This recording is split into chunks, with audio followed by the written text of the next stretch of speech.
So as we have just discussed that the first law of thermodynamics is basic law of conservation of energy, which states total heat given is partially in increasing internal energy and rest in performing work done.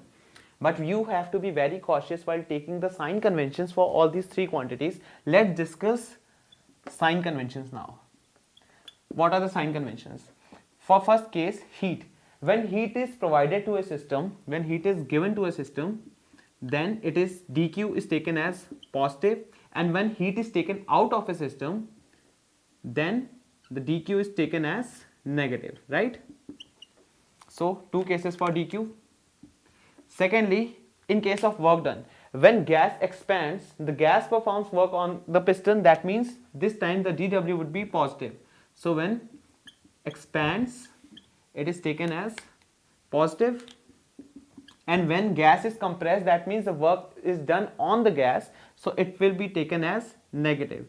So during compression or compress, it is taken as negative, right? Lastly, internal energy. When temperature of a system changes, it can increase or decrease. So when temperature increases, internal energy will also increase, both in terms of kinetic and potential.